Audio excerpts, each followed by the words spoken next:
Started fizzing at a photo they've taken. Space tree flying through the skies and petals happen everywhere.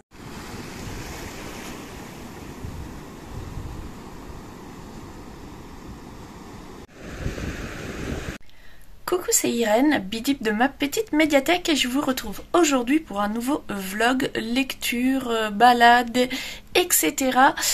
Nous sommes déjà le mercredi 31, je regarde la date, je sais jamais la date, le 31 mai. Et comme d'habitude, voilà, je commence ce nouveau vlog hebdomadaire par un mercredi. Ça a l'air d'être la tendance actuelle et ça risque de durer encore un petit peu. Petit bruit d'ordinateur en arrière. Aujourd'hui, je ne vous présente pas le livre que je suis en train de lire puisque je ne l'ai pas avec moi, qu'il est dans mon sac. Je voulais juste faire une petite introduction parce que je me suis dit si je commence pas ce vlog, je vais jamais le commencer. Le week-end dernier, nous sommes allés faire une balade en Bretagne. Du coup, j'ai fait pas mal d'images. J'avais essayé de faire un petit montage sympa, ou peut-être même plusieurs petits pour pas que ça soit trop long, en musique. Et je dispatcherai ces images tout au long de ce vlog hebdomadaire. Du coup, le vlog précédent, je l'avais terminé un vendredi. Au départ, je voulais le poster du coup avant de partir en week-end. Et finalement, je n'ai pas eu le temps, donc je l'ai posté ce lundi. Mais je n'y ai pas inclus les images du week-end parce que voilà, j'avais l'intention de les mettre sur le vlog de cette semaine. Donc voilà pour cette petite introduction, je vous laisse là et je vous retrouve très vite pour vous parler de ma lecture en cours.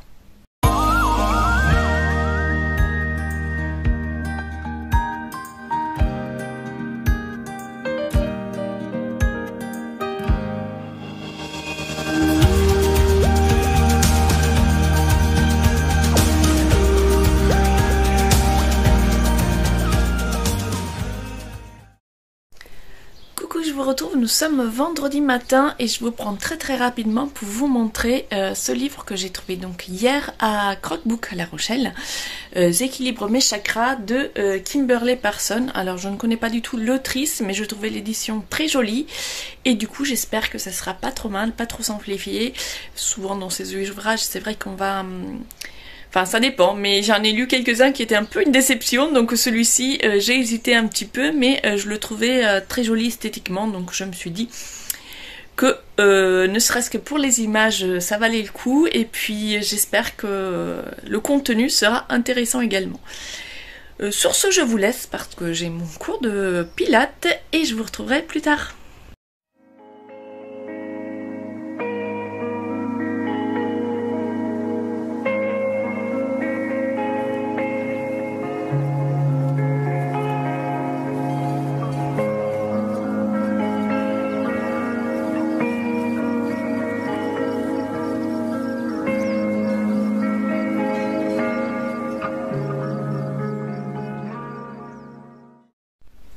Coucou, nous sommes toujours vendredi et je vous retrouve alors que je me fais une petite pause de crochet pour vous parler un petit peu de mes lectures quand même puisque c'est censé être un vlog lecture. Et donc j'ai été en train de crocheter en écoutant Retour à Monte Chiaro de... alors j'ai noté parce que j'oublie toujours les noms. Donc c'est Vincent Engel. Je pense que ça se prononce comme ça, je vous mettrai de toute façon la petite couverture comme d'habitude.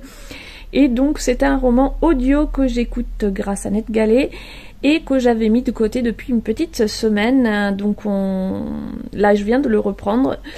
J'étais restée à Venise avec le héros, donc c'est un comte toscan qui est parti à Venise pour régler de vieilles dettes de son père. Et quand il arrive là-bas, petit bug de caméra, quand il arrive là-bas, il rencontre donc un personnage très atypique qui l'entraîne un petit peu à la découverte de la ville et il reviendra de ce voyage avec une épouse. Je vous spoile pas vraiment puisque dès le départ on rencontre ce comte et il est question de cette fameuse épouse et donc c'était le prêtre que nous avions rencontré dans les premiers chapitres qui raconte l'histoire du comte au jeune garçon qui a été pris sous son aile par le comte Pour l'instant, je ne sais toujours pas quel est le lien et s'il y en a un entre le conte et l'enfant, ou si le conte prend en charge les études de l'enfant juste par bonté d'âme. Apparemment, ça a l'air d'être quelqu'un assez porté sur la bonté d'âme, et au cours des différents chapitres, on le voit rendre du coup différents services, et dont cet enfant qu'on rencontre au début du roman. Donc là, pendant ces chapitres, c'était le conte qui était vraiment au centre de l'histoire, puisque c'était son voyage à Venise qui était raconté. Donc c'était dans les années 1850 à peu près, je crois. Mais dans les premiers chapitres, le personnage principal semblait être cet enfant orphelin. Je cherche mon crochet, qu'est-ce que j'en ai fait? Voilà. C'était cet enfant orphelin qui était le personnage central des premiers chapitres. Et nous étions plutôt dans les années 1880, je crois. Je sais plus trop. Non, c'est peut-être un peu moins, 70 peut-être. Enfin, en tout cas, c'est quelques décennies plus tard. Donc voilà pour cette lecture, donc une lecture audio qui m'accompagne pendant mes petits moments de crochetage et tricotage. Et sinon, je voulais aussi vous montrer 2 nouveaux livres que j'ai reçus, que j'ai achetés d'occasion et qui seront parfaits pour le challenge Le Mois Anglais qui a commencé hier. D'ailleurs, j'ai préparé un petit article sur le blog pour la présentation du challenge et une petite palle dans laquelle figurent pas les livres que je vais vous montrer maintenant. Je vous montrerai les autres plus tard. En tout cas, en faisant du tri dans mes livres, je me suis souvenue de cette série dont j'ai acheté le dernier tome, mais je n'ai lu que les 2 premiers. Donc j'en ai profité pour m'acheter donc le 3 et le 4, que je vais vous montrer peut-être dans le désordre parce qu'il n'y a pas les numéros de tomes sur les couvertures. Donc c'est une saga écrite par Anne Granger, et donc ce sont les enquêtes de Lizzie Martin. Donc Lizzie Martin, nous sommes là en Angleterre, fin 19e, et Lizzie Martin est la fille d'un médecin qui est décédé, et donc elle est partie à Londres pour devenir dame de compagnie. Dans cette première aventure, elle va être mêlée plus ou moins malgré elle à la disparition de sa précédente, de la femme qu'elle remplace en fait, et elle va mener l'enquête. Et finalement, elle se trouve un penchant très particulier pour les enquêtes, et surtout elle se trouve toujours mêlée dans des histoires où il y a des mystères. Donc dans le 2e tome, elle était engagée pour tenir compagnie à une riche héritière qui avait perdu son enfant et qui était en pleine dépression. Et donc elle va résoudre l'enquête sur la disparition de cet enfant. Et donc là, voilà, je vous montre le 2e. Et donc là, j'ai pris les deux suivants. Je ne sais pas lequel je dois lire en premier, je me souviens plus très bien. Je crois que c'est celui-ci. Je sais pas s'il y a la liste à l'intérieur. Ils doivent mettre la liste. Non. Ah, voilà, c'est ça. Oui, donc c'est celui-ci, c'est le 3e, et celui-là donc doit être le 4e. C'est cela. Donc c'est une série que j'avais bien aimée, surtout pour son ambiance, pour le personnage de Lizzie Martin qui est assez particulier pour son époque, qui est très indépendante et qui sait s'imposer. Je sais pas, je trouve pas mes mots. Pas s'imposer, mais enfin voilà, elle sait ce qu'elle veut faire, elle sait ce qu'elle veut, et elle arrive finalement à ses moyens. Sans trop se plier à ce que la bienséance attend des femmes de bonne famille de son époque. Donc voilà, petite série qui sera parfaite pour le mois anglais, et aussi comment ça s'appelle, British Month. Donc voilà, ce sont 2 challenges qui ont lieu ce mois-ci et avec la même thématique. Donc voilà, comme ça... 2 pour le prix d'un. Vous pouvez le faire, ce challenge, sur Instagram, sur les blogs, enfin sur tous les réseaux que vous voulez. Je vous mettrai en barre d'infos le lien des pages Instagram, comme ça vous aurez toutes les infos avec le programme, etc. Et puis dans une autre séquence, là je reste avec mon petit crochet, je vous montrerai les 3 autres livres que j'ai choisis pour ce mois. Bien sûr, je ne vais pas lire tout ça en un seul mois, d'autant plus qu'il me reste encore... quelques chapitres, pas beaucoup, je suis presque à la fin, mais il me reste quand même quelques chapitres pour finir Le Royaume des damnés. Ce week-end, je pense que je vais me consacrer au livre audio avec le crochet et je vais essayer de finir le Royaume des damnés pour commencer la semaine prochaine avec une première lecture So British. Coucou, je vous retrouve, nous sommes le samedi et donc je vous disais dans la dernière séquence de ce vlog lecture que j'avais choisi 3 autres livres en plus de ceux que j'ai reçus pour le mois anglais, donc je vous les montre rapidement. Donc j'ai choisi Le crime de Lord Arthur Savile, je ne sais pas comment ça se prononce, de Oscar Wilde. Donc c'est un tout petit livre, donc celui-ci j'aimerais bien le caser, comme ça fera un livre qui devrait être assez rapide à lire et qui pourrait sortir de ma palle. J'ai aussi pris Absolution par le meurtre de Peter Tremaine. Je ne sais pas si je prononce bien. C'est aussi un polar anglais et j'avais envie de polar, donc je me suis dit que ça serait sympa de le sortir de ma palle aussi. Et enfin, j'ai pris, celui-ci c'est un gros pavé mais c'est un livre jeunesse donc ça devrait aller, La Cité du Temps de Diane Winnie Jones. Donc c'est l'autrice de Château de Hurle que j'ai lu en anglais et qui est le roman à l'origine du film de Miyazaki, le Château ambulant. Donc le Château de Hurle que j'ai lu en anglais, je l'avais beaucoup aimé, j'avais beaucoup aimé l'ambiance et comme j'en parlais avec ma fille, ça lui était rentré dans une oreille et elle avait noté le nom de l'autrice pour me offrir cette traduction française d'un autre de ses romans qu'elle m'a offert du coup pour Noël ou mon anniversaire, je ne sais plus, en tout cas du coup c'était soit décembre soit janvier et elle arrête pas de me dire bah alors t'as lu le livre que je t'ai offert. Donc quand je lui ai dit je l'avais mis dans ma palle, elle me dit tu commences par celui-là. Donc je pense que dès que j'ai fini les damnés, le Royaume des damnés, je vais commencer celui-ci parce que sinon voilà, elle va pas être contente. Mais peut-être que je vais lire un des deux autres en parallèle pour changer un peu du jeunesse parce que là j'ai enchaîné beaucoup de romans de jeunesse et j'ai un peu envie de littérature adulte, donc je pense que je vais prendre un des deux autres et celui-ci en parallèle, même si j'arriverai peut-être pas à les finir les deux pour la fin de mois de juin. Je pourrais aussi comme ça varier un petit peu les plaisirs. Moi ça me gêne pas de lire plusieurs romans.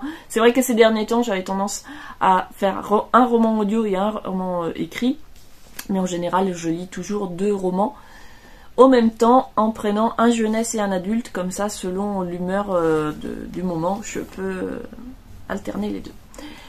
Donc voilà, sinon je n'ai toujours pas terminé le Royaume des damnés mais il ne me reste que 60 pages, donc c'est mon objectif du jour. Kyo m'a mis au défi de le finir pour le week-end, donc hier j'ai bien avancé. Donc je pense que je dois pouvoir le terminer aujourd'hui et je vous en reparlerai soit ce soir, soit plutôt demain, parce que là elles vont pas tarder à revenir pour se faire une soirée, enfin une après-midi Spider-Man avec une de ses amies. Donc reprendre la caméra avec les gamines à la maison, c'est pas forcément, je suis pas forcément à l'aise. Donc je pense que je vous en reparlerai demain. Mais demain j'ai encore du jardinage à faire, donc voilà, je sais pas trop exactement, mais je vais essayer de terminer le roman et de vous en parler avant la fin de ce vlog. Coucou, ça y est, nous sommes dimanche et je viens rapidement conclure ce vlog. J'ai réussi à tenir mon objectif, j'ai fini le Royaume des damnés. J'ai d'ailleurs même déjà posté ma chronique sur Instagram. Je résume un peu rapidement pour ceux qui n'auraient pas vu les vlogs précédents. Dans ce livre, on va suivre Emilia, qui est une sorcière italienne qui habite à Palerme en Sicile et qui a une sœur jumelle. Elle découvre un jour le corps de sa jumelle assassinée et du coup elle décide de se venger, et pour chercher l'assassin elle va se lier va lier un pacte avec un prince des enfers, le prince Colère, et ensemble ils vont donc chercher qui a assassiné Vittoria et ainsi que d'autres sorcières. Ce que j'ai aimé le plus dans ce roman, alors l'intrigue, elle est très convenue, elle est, voilà, j'ai découvert l'assassin avant même que l'enquête commence, il y a beaucoup de clichés, notamment sur les canons de beauté, quand les princes des enfers sont décrits, j'ai beaucoup ri, parce qu'on aurait vraiment dit les couvertures, vous savez, ces couvertures avec les hommes à torse nu, moitié huilés et tout ça, ben voilà, c'est les descriptions des princes des enfers me faisaient penser à ces couvertures de livres que par ailleurs je déteste. Mais par contre j'ai beaucoup aimé l'ambiance. Il y a beaucoup question de cuisine comme je l'ai dit dans les vlogs précédents. On est donc en Italie, donc j'ai aimé retrouver les saveurs de la cuisine italienne. Toutes les infos aussi sur la sorcellerie, tout ça, c'était très très chouette. Et puis surtout c'est une lecture légère, voilà, j'avais envie de suivre Emilia dans son aventure, ça se lit tout seul, c'est vraiment pas prise de tête, ce qui était parfait pour moi en ce moment, donc voilà, j'ai pris beaucoup de plaisir pour cette lecture, mais vous attendez pas à de la grande littérature, c'est vraiment de la littérature divertissement pour se distraire. Moi j'ai trouvé ça très sympa, il y a de la sorcellerie, il y a de la cuisine, il y a de la romance, mais ça reste très gentil, très cliché, mais disons que j'ai trouvé que c'était relativement bien équilibré, parce que souvent moi les trucs comme ça avec de la romance ça me fait un peu peur. Là ça va, c'était assez équilibré, la romance elle est très cliché, très naïve, très convenue, mais tout l'aspect autour avec la cuisine, la sorcellerie et tout suffisait à contrebalancer et à faire que j'ai passé un très bon moment. Donc voilà, si vous avez envie d'une petite lecture légère avec des sorcières, je vous conseille Le Royaume des damnés. Alors je pense dans un vlog précédent j'ai dit que c'était un one shot, au fait pas du tout. C'est un premier tome. Alors il y a une conclusion, ça pourrait s'arrêter là. Mais je pense qu'il y a une suite. Enfin je pense. Dans les remerciements elle dit j'espère que vous aurez envie de lire la suite. Donc il y a forcément une suite. Mais en tout cas, je pense que même à lui tout seul, ça se suffit si on n'a pas envie de lire la suite. Et la conclusion est suffisamment conclusive, on va dire, pour qu'il se suffise à lui-même. Sur ce, je vous laisse car les corvées du dimanche arrivent et je conclus ici donc ce vlog.